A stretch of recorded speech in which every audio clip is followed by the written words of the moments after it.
Assalamualaikum warahmatullahi wabarakatuh. Perkenalkan, nama saya Abdul Wafi. Di sini saya sebagai peserta PTG Guru Tertentu Piloting 3 tahun 2024 di LPTK Universitas Negeri Surabaya dengan NIM 2410 392322 5183. Kali ini saya akan melakukan pembelajaran berdiferensiasi pada materi berpikir komputasional mata pelajaran informatika kelas 10 di SMA Modern Arifan. Di mana pada pertemuan sebelumnya anak-anak telah dilakukan asesmen diagnostik untuk mengetahui gaya pembelajaran peserta didik. Dari asesmen diagnostik tersebut diketahui bahwa peserta didik memiliki gaya belajar yang bervariasi, sehingga saya membentuk kelompok-kelompok kecil agar mereka bisa mempresentasikan materi berpikir komputasional sesuai bakat mereka. Kepada Bapak Ibu penguji, mohon arahan dan masukannya.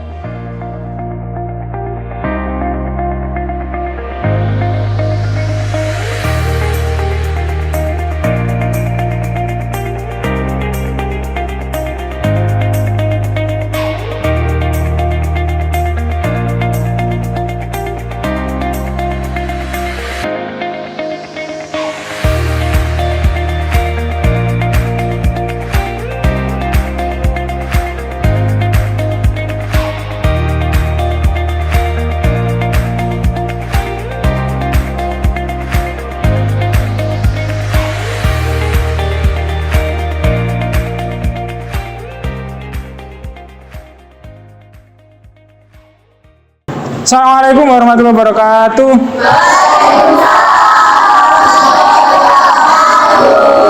Sehat? Oke, sebelum mata pembelajaran hari ini kita mulai, silakan berdoa dulu.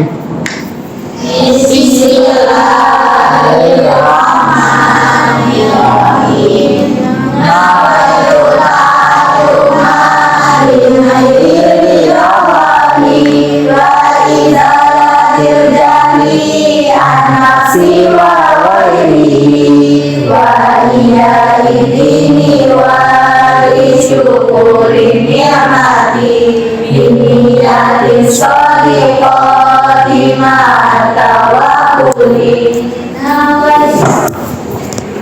Oke, saya absen dulu ya.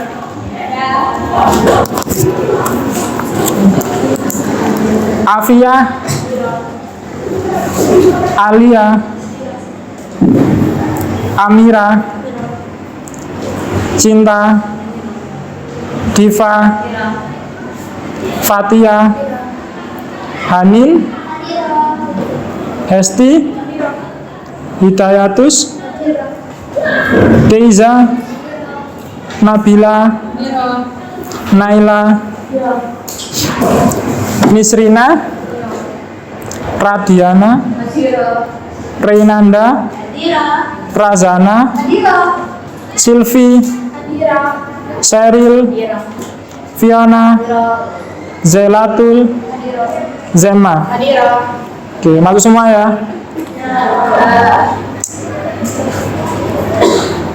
Ada yang bad mood?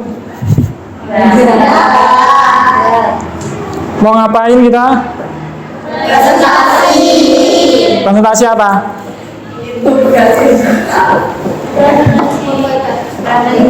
Presentasi apa? Oke, sesuai kesepakatan kemarin, hari ini kita akan presentasi. Oke. Cuma itu tak, berpikir komputasional. Enggak ada yang bagian jaringan.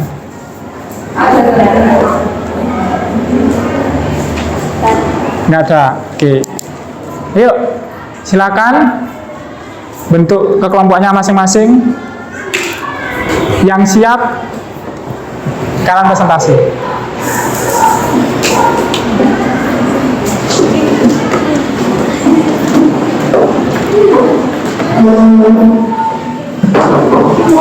Assalamualaikum warahmatullahi wabarakatuh.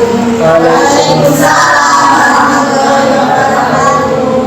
Hari ini kita akan mempresentasikan tentang berpikir komputasional.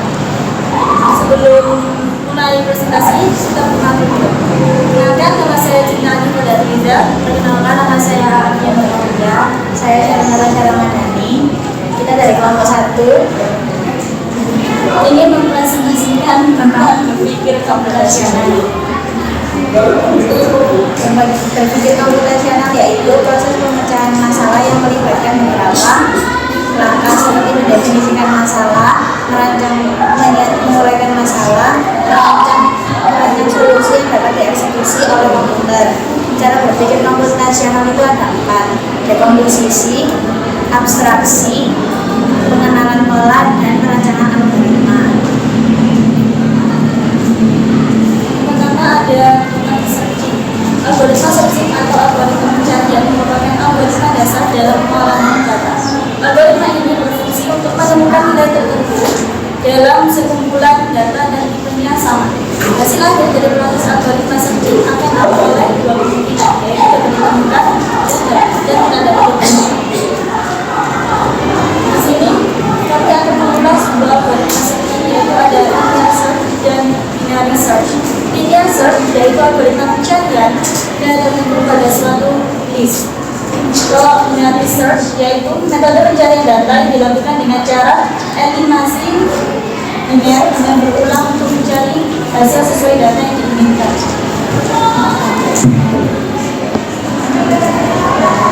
Terus yang selanjutnya ada stack. Stack adalah sebuah sumber data yang diletakkan di atas data yang lain.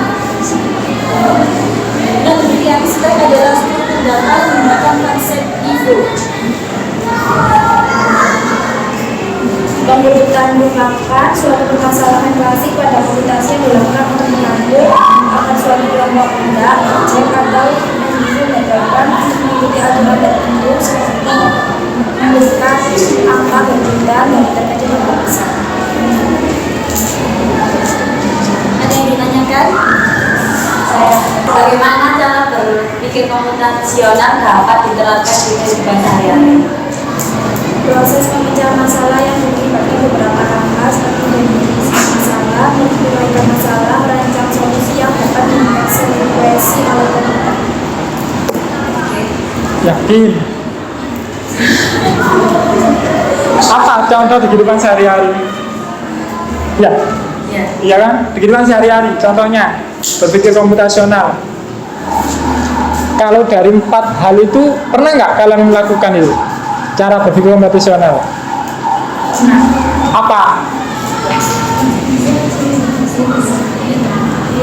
Nah, ini tanya ke sampean apa? Terus?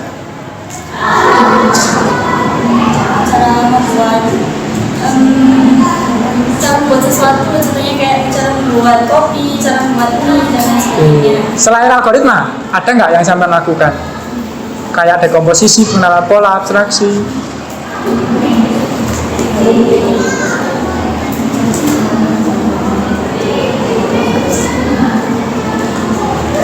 Enggak, kalau nggak pernah ya nggak usah. Saya tanya aja, pernah nggak? Tahu nggak?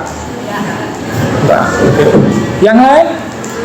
Bagaimana berpikir komputasional dapat membantu dan menghadapi tantangan di masa depan? Gimana contohnya?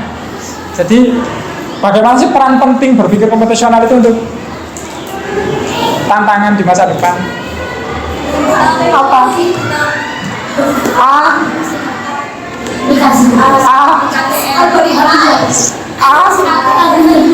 Apa yang gini duit?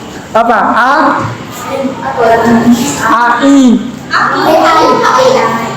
AI, ya kan? Kan itu sebuah masalah, ya enggak? Di lain sisi itu mempermudah kita, tapi dari sisi itu kamu nanti nggak akan kanggo, nggak akan digunakan gitu.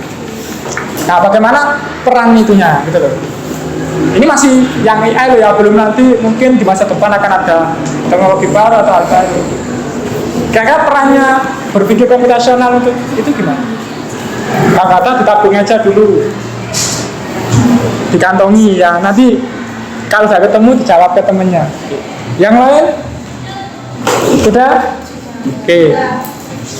Sekian presentasi kami hari ini. Mohon maaf apabila ada salah yang sengaja maupun tidak sengaja. Terima kasih. Wassalamualaikum warahmatullahi wabarakatuh. Waalaikumsalam warahmatullahi wabarakatuh.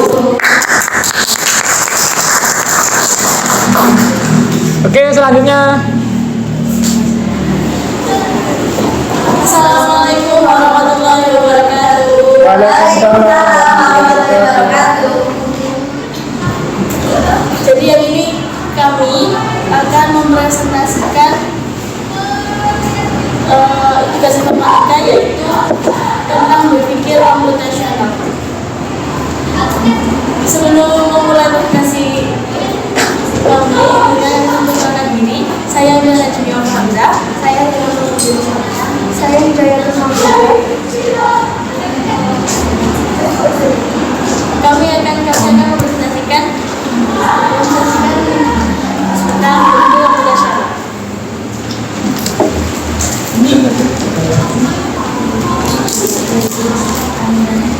Berpikir komputasional atau berpikir komputasi adalah kemampuan yang memungkinkan untuk menganalisis masalah kompleks, memahami masalah, dan mengembangkan solusi yang tepat. Artinya, dengan berpikir komputasional, Anda dapat menyajikan solusi dengan cara yang bermanfaat oleh komputer, manusia, apapun bentuknya.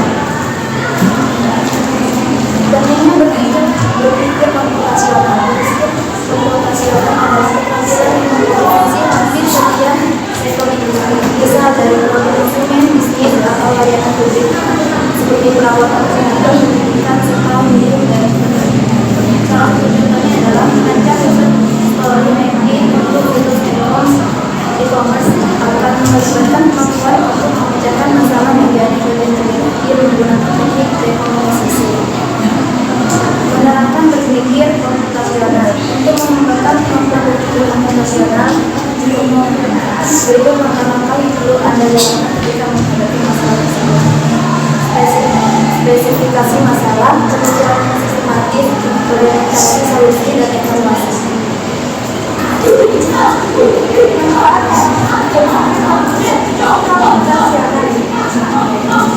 komputasional adalah salah satu kemampuan yang dibutuhkan pada banyak sektor industri. Berikut daftar manfaat yang bisa diraih dengan menguasai berpikir komputasional. Menyediakan langkah problem solving yang efektif, melatih mindset untuk menjadi lebih kreatif, pola pikir menjadi lebih logis dan tekstur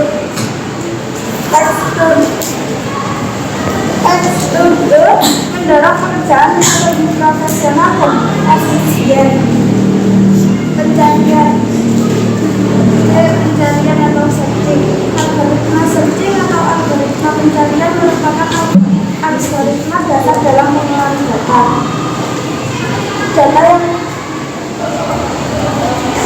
Algoritma ini berfungsi untuk menentukan nilai tertentu dalam kumpulan data yang tipenya sama, yaitu data dapat ditemukan atau data tidak dapat ditemukan. Di pencarian atau searching ini terbagi menjadi dua, yaitu linear search dan binary search. Linear search adalah algoritma pencarian nilai tertentu pada sebuah array atau list. Linear search merupakan metode pencarian yang paling sederhana dibanding yang lainnya. Prinsip kerja yang digunakan oleh linear search adalah yang pertama input, yang kedua output, yang ketiga prinsip, yang keempat jika sebelum akhir data yang dicari sudah ditemukan maka pencarian selesai, dan yang terakhir bila sampai akhir data tidak ditemukan berarti kunci tidak terdapat pada array tersebut. Yang kedua adalah binary search. Binary search adalah metode pencarian data yang dilakukan dengan cara eliminasi biner dengan berulang untuk mencari hasil sesuai data yang diinginkan. Prinsip kerja dalam binary search adalah yang pertama asumsi atau data sudah dalam keadaan menurun atau naik. Yang kedua adalah kunci akan selalu dibandingkan dengan data yang berada di tengah atau middle.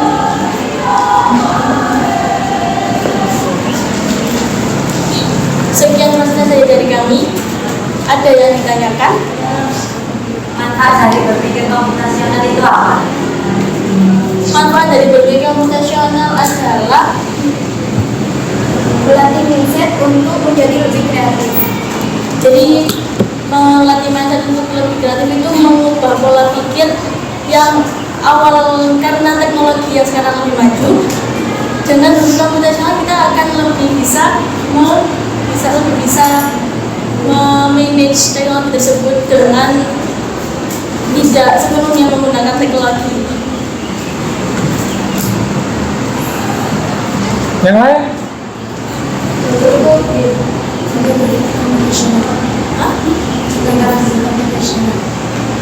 Komputasional. Contoh. Merancang user story mapping untuk memecahkan masalah menjadi bagian-bagian kecil menggunakan teknik skema posisi. Contoh dari penyelesaian masalahnya seperti apa sampai?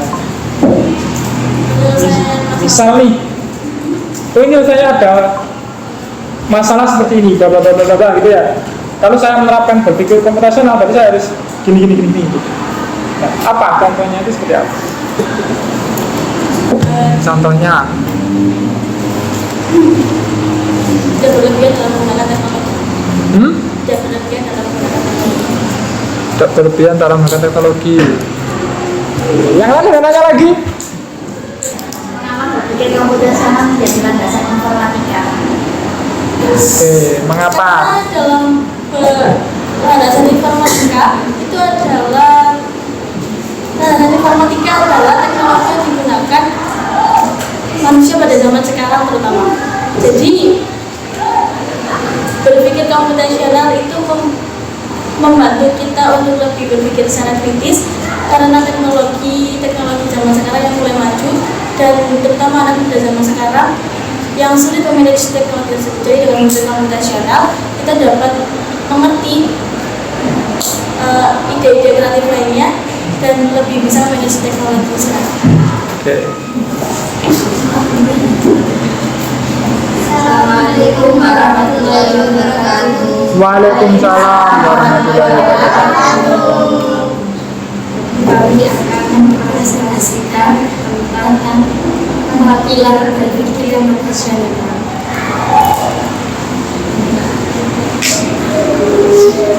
Berpikir komputasional. Perkenalkan, nama saya Rizky Nurhaliana.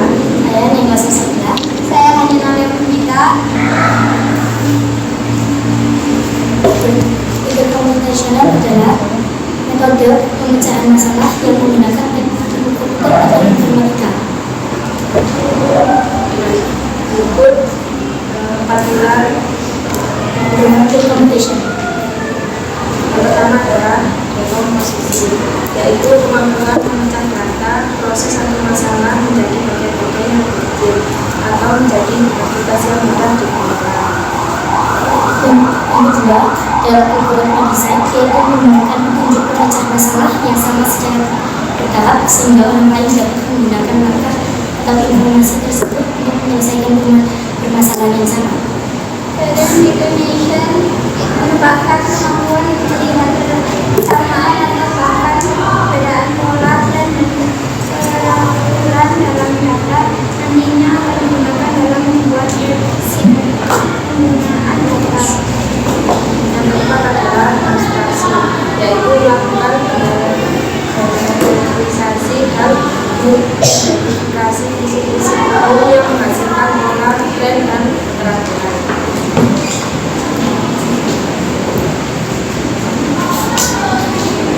Ada yang mau ditanyakan? Ayo teman-temannya. Apa yang bisa didapatkan dari berpikir komputasional? Untuk menyelesaikan masalah dengan tepat. Udah itu aja, satu. Yang lain?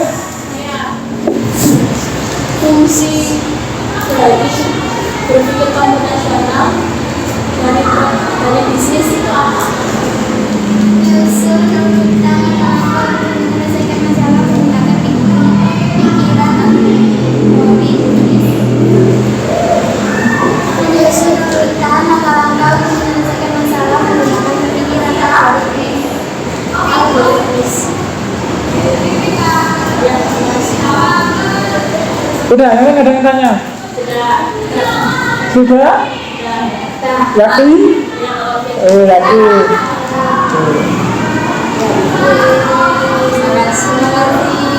Assalamualaikum warahmatullahi wabarakatuh.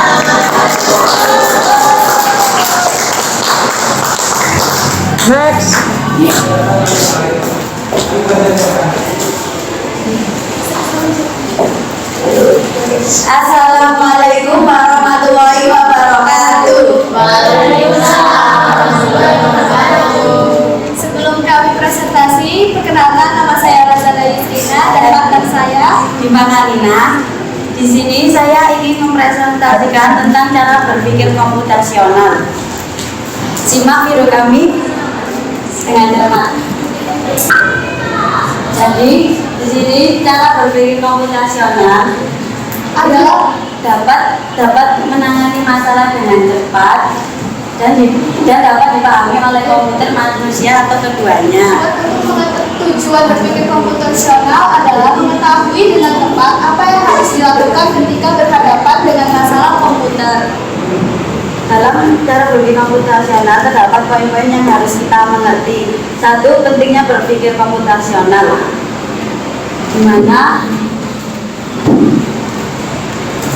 contoh tersebut dapat Merancang answer story mapping, menyusun urutan langkah-langkah. dan yang kedua adalah poin menerapkan berpikir komputasional. Menerapkan berpikir komputasional memiliki langkah-langkah yang harus kita jalankan ketika menghadapi masalah. Poin pertama adalah spesifikasi masalah. Ketika menghadapi masalah, mulailah dengan menganalisis, menjabarkan dengan tepat, dan menetapkan kriteria solusinya. Poin yang kedua adalah pemikiran yang sistematis. Ketika berpikir sistematis, Anda akan menemukan algoritma atau yang dimaksud dengan urutan langkah yang tepat untuk memecahkan masalah melalui referensi data yang sesuai. Poin C, buatlah solusi aktual yang melakukan evaluasi secara sistematis untuk menentukan kebenaran dan efisiensinya. Yang pertama, langkah-langkahnya amati beberapa aspek dari masalah yang dihadapi. Yang kedua, gunakan pengamatan tersebut untuk menginformasikan beberapa hipotesis. Yang ketiga, buat beberapa prediksi menggunakan hipotesis itu. Yang keempat, uji prediksi melalui eksperimen atau modifikasi hipotesis yang sesuai. Yang kelima, ulangi langkah ketiga dan langkah keempat hingga hipotesis tidak memerlukan modifikasi. Dan yang ketiga, manfaat berpikir komputasional. Berpikir komputasional adalah salah satu kemampuan yang dibutuhkan pada banyak sektor industri. Berikut daftar manfaat yang bisa diraih dengan menguasai cara berpikir komputasional. Yang A, menyediakan langkah problem solving yang efektif. Yang kedua, melatih mindset untuk menjadi lebih kreatif. Yang ketiga, pola pikir menjadi lebih logis dan struktur. Dan yang keempat, mendorong pekerja untuk lebih profesional dan efisien.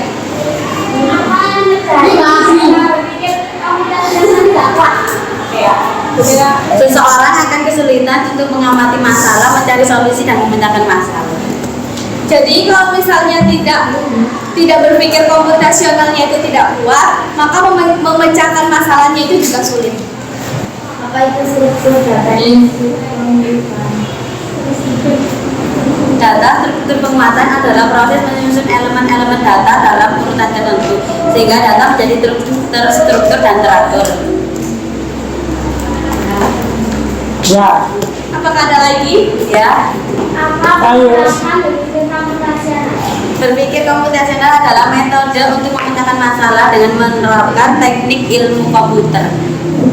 Tuh, ya, dia tanya penerapan BK itu apa? Penerapan berpikir komputasional dapat dilakukan dengan berbagai situasi seperti merencanakan liburan, membuat jadwal, memecahkan soal matematika, membuat program sederhana dan untuk menghitung nilai rata-rata, mendesain algoritma untuk mengatur daftar nama.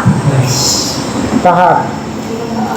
Sudah terjawab? Sudah. Sekian dari kami. Wassalamualaikum warahmatullahi wabarakatuh. Assalamualaikum.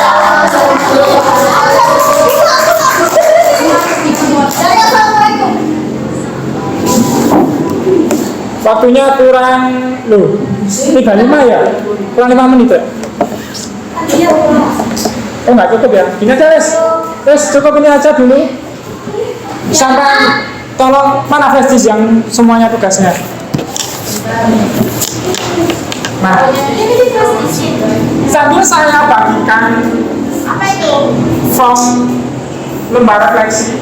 Jadi nanti kalian tulis apa sih yang udah kalian tahu, bagaimana perasaan kalian dan oke, sambil saya refleksi bagaimana presentasi kalian.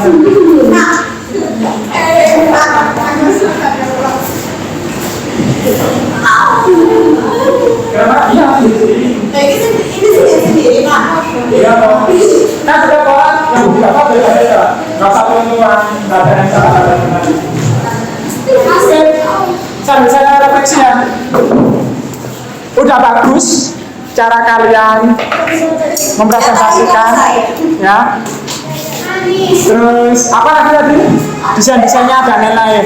Kekurangannya ada beberapa. Yang pertama, perhatikan ketika menulis judul, ya, judul atau awal kalimat, pastikan apa?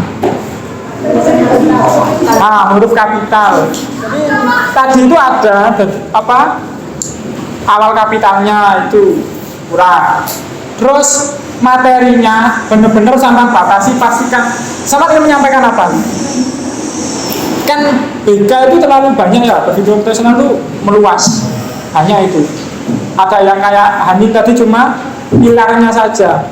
Nah, ketika sama ngasih contoh pilar, ngambil pilar, kasih contohnya sekalian, biar temen sama itu nggak sampai tanya. Jadi pastikan, oh contohnya dekomposisi itu seperti ini, contohnya algoritma seperti ini. Kan tadi cuma gambarnya aja, tapi contoh implementasi sampai di penggunaannya itu apa? Itu nggak ada. Terus yang animasi sama sih, Razana sama Diva. Kalau kamu dapat animasi ada suaranya, kamu nggak usah bersuara, langsung aja puter daripada di pause kan gitu. Puter aja videonya. Toh percuma kamu animasi kalau kamu masih ngomong. Tujuan animasi biar kamu yang diem. Baru nanti setelah itu ada yang tanyakan, kamu yang jawab. Animasinya kan nggak bisa jawab. Ya, itu beberapa kali secara garis besar udah bagus. Aku seneng lah presentasinya. Oke ya, sambil tak refleksi pertanyaan-pertanyaan yang pertama dari komponen cinta. Apa tentang masa depan dan perannya berpikir komputasional? Ada yang bisa jawab? Apa?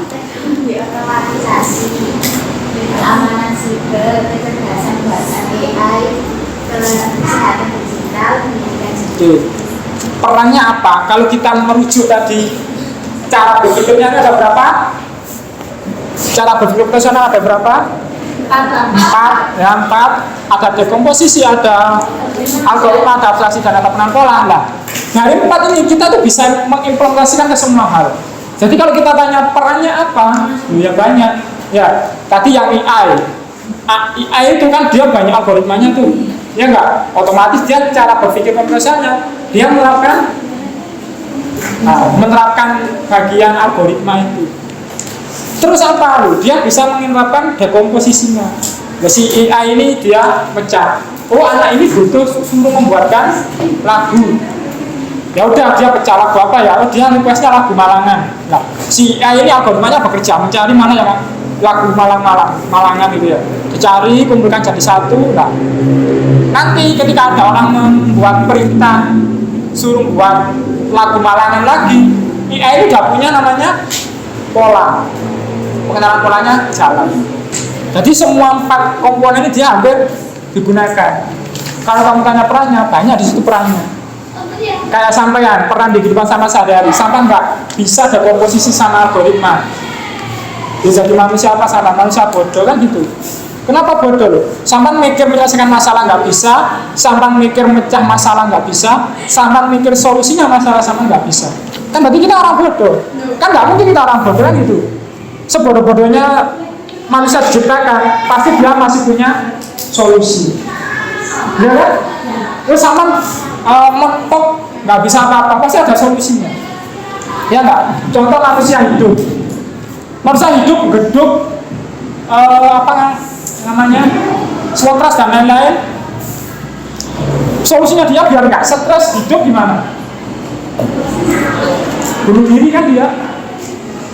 Dia punya solusi lah itu, bunuh diri loh itu. Makanya jadi perannya apa? Tadi BK, ya saya singkat BK, berpikir sana itu banyak. Oke, sampai mana tadi? sampai bagaimana dapat mengambil putusan. Oke. Tinggal beberapa pertanyaan, saya akan lanjut di pertemuan selanjutnya karena nggak sampai ya waktunya ya. Oke, terima kasih. Tepuk tangan buat kalian semua. Terima kasih atas semangat dan antusiasmenya. Silakan dikumpulkan lembar refleksi.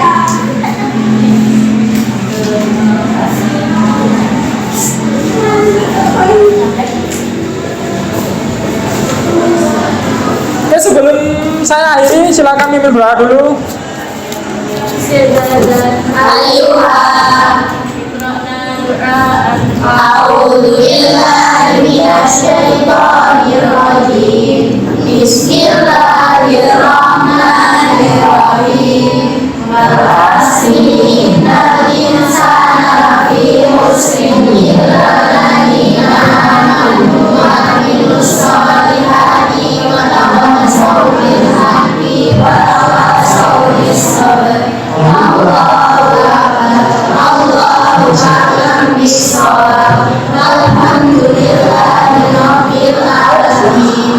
Oke, sampai jumpa minggu depan ya. Tetap jaga kesehatan. Assalamualaikum warahmatullahi wabarakatuh. Iya, sama. Oke.